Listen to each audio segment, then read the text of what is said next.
Hey, bienvenue dans une nouvelle vidéo que je suis ravie de tourner.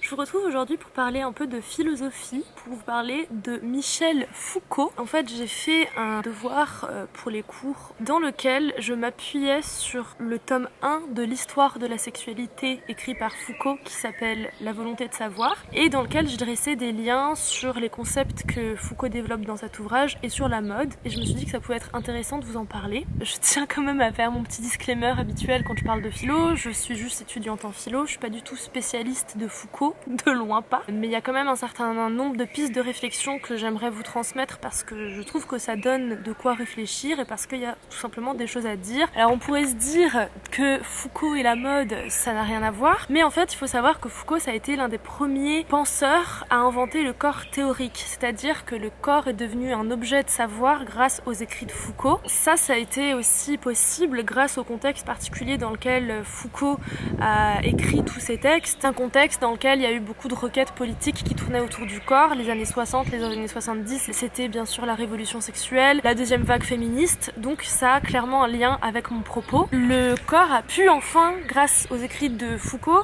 être perçu comme étant le nœud d'intrication de plein d'enjeux politiques et d'enjeux de pouvoir, et la mode étant une sorte d'architecture, une sorte de charpente du corps, a évidemment quelque chose à dire là-dedans, notamment dans le rapport qu'on a à la sexualité, puisque la première expérience que fait vivre la mode au corps, c'est l'expérience du regard de l'autre et d'un regard désirant. La mode, c'est toujours l'étape liminaire à la séduction, à la parade amoureuse, et en ce sens, elle va être très déterminante dans la manière dont on va vivre nos sexualités. Ma question, c'est un petit peu comment est-ce que la mode participe de la fabrique du désir en générant des images et des symboles sur le corps. Qu'est-ce que la mode peut nous dire sur notre propre désir. La vidéo va être organisée en 3 parties. Dans un premier temps, je vais vous expliquer en quoi la mode crée un discours sur soi par la sexualité. Ensuite, je vais un petit peu vous expliquer comment est-ce que la mode participe de l'institution de sexualité normative et de sexualité dite périphérique. Et enfin, je vais essayer de vous montrer en quoi est-ce que la mode participe d'une surveillance des corps. En ce sens, elle remplit aussi un dessein politique.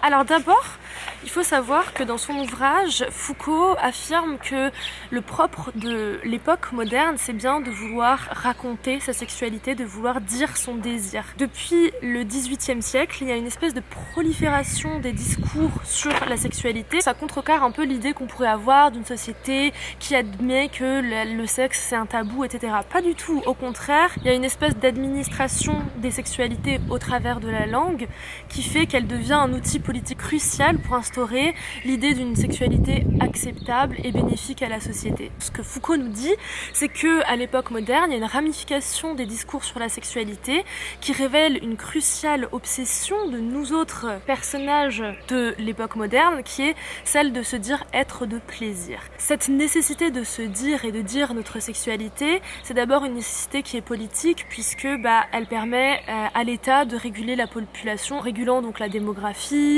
le taux de natalité, le taux de fécondité, mais aussi en régulant la cellule familiale du coup. Mais il y a aussi une autre raison qui mène à cette prolifération de discours à l'époque moderne, parce que dire le sexe, selon Foucault, c'est révéler une vérité sur soi-même. Ces discours sur la sexualité vont permettre d'ériger le sexe en un savoir sur nous-mêmes, notamment par l'aveu, par la parole, et c'est tout l'enjeu de la psychanalyse. Pour Foucault, le psychanalyste témoigne de cette envie et de cette nécessité de devoir dire ses désirs les plus intimes, ses fantasmes, pour pouvoir révéler quelque chose de notre intériorité. Le psychanalyste cherche à trouver chez son patient une causalité dans la sexualité qui est surplombante et qui fait de tout événement mineur, de la plus petite parenthèse dans la vie sexuelle, un ébranlement aux conséquences majeures dans la vie sociale du sujet. On pense détenir avec le sexe un savoir latent sur nous-mêmes, sur la formation du sujet dans sa subjectivité propre, dans son individualité propre, mais aussi en tant qu'être social. C'est très important de démarrer par là.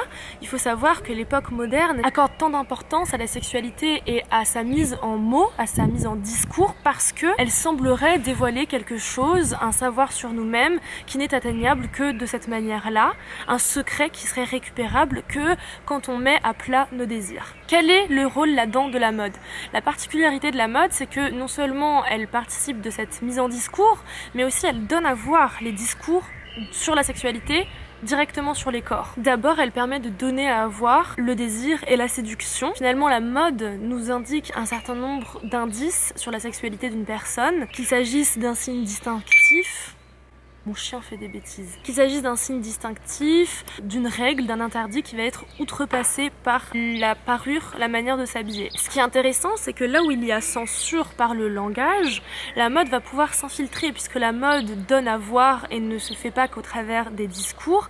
Elle permet d'envoyer des messages muets pour controverser, détourner une parole complètement polissée et ainsi vivre sa sexualité pleinement.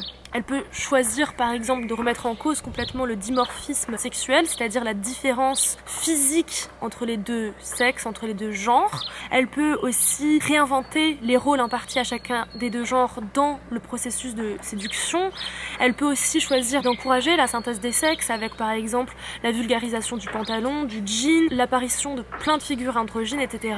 pour permettre une forme de jeu entre les genres. J'en arrive à la deuxième partie de cette vidéo qui est l'institution de sexualité normative et de celle dite périphérique. Qu'est-ce qu'on entend par sexualité normative? C'est les sexualités qui forment la norme, la sexualité hétérosexuelle par exemple, mais dans la sexualité hétérosexuelle, il va y avoir encore plein de règles qui lui sont propres, plein de choses interdites et de choses à prouver. Et les sexualités périphériques, Foucault dit que ce sont celles qui sont non reproductives. Donc les sexualités non seulement homosexuelles, mais les pratiques comme la sodomie par exemple, qui n'a pas pour but d'être une sexualité reproductive et qui en ce sens ne sert à rien à l'État en fait. La mode se fait donc tributaire d'un ensemble de lois, de règles dont elle hérite et qu'elle va relater. Aujourd'hui, la mode est le relais le plus efficace du patriarcat parce qu'elle institue une injonction de plaire au regard de l'homme androcentré pour les femmes. Après la seconde vague féministe des années 60,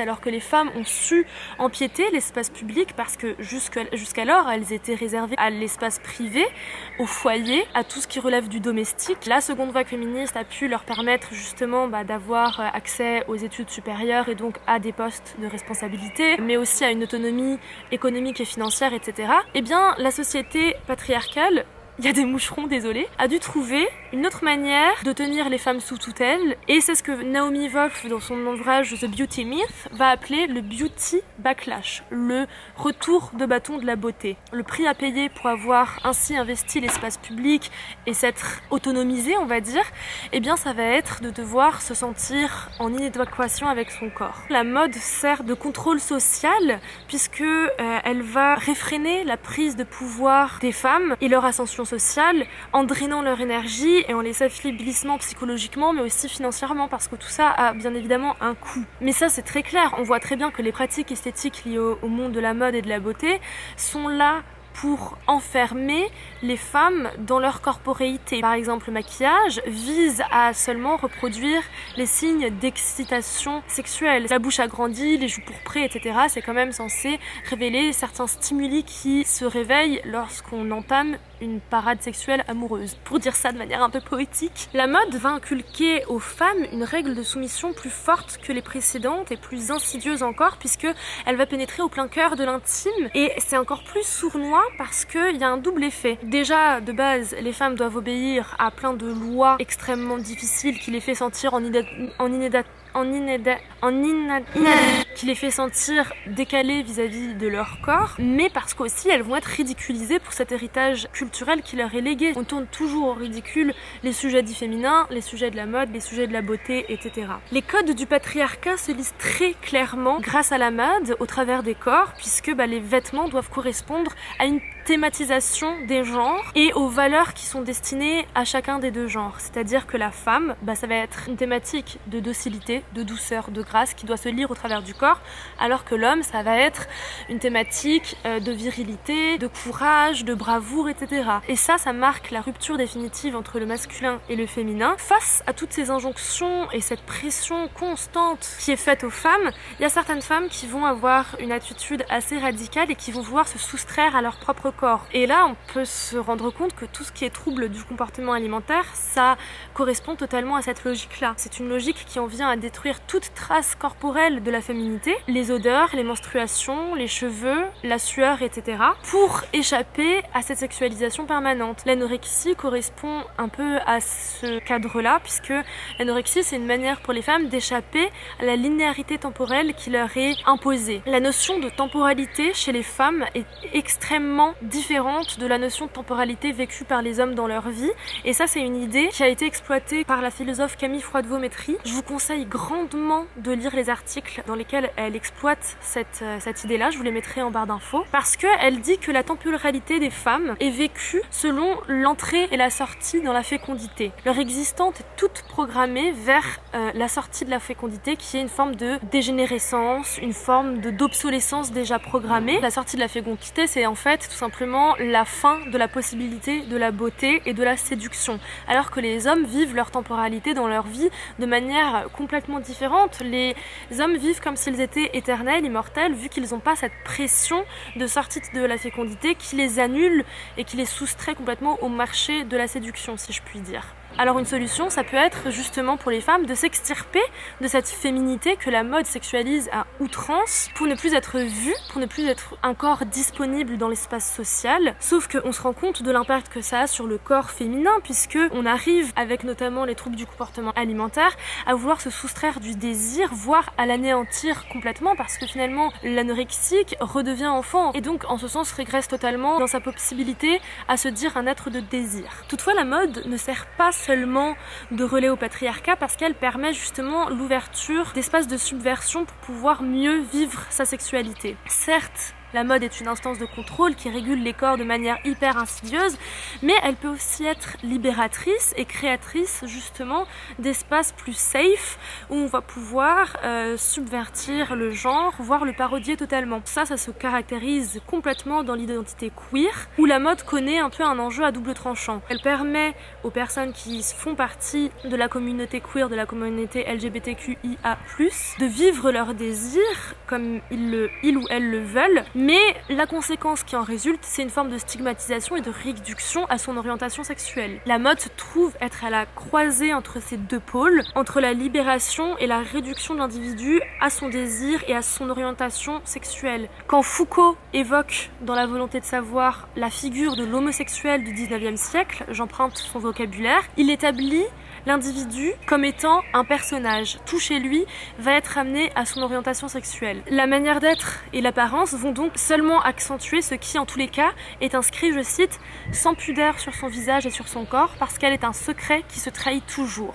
Et la mode participe activement à la création de ce personnage, à sa catégorisation et à sa circonscription à sa sexualité. Ce qui est quand même hyper réducteur pour un individu. Enfin, on est plein d'autres choses que ce qu'on désire et que ce qu'on fait au lit quand même. Ça serait un peu triste. Pourtant, elle permet quand même à ces sexualités dites périphériques de jouer des codes usuels de genre et donc de vivre leur corporéité de manière plus libérée et comme elles le souhaitent. En effet, la mode peut aussi faire naître une acceptation de sa propre corporéité, de son propre corps, parce qu'elle ouvre un billet pour vivre avec soi, avec son soi charnel, physique, et l'apparence et le désir d'être vu ferait alors en ce sens partie d'un projet de coïncidence à soi.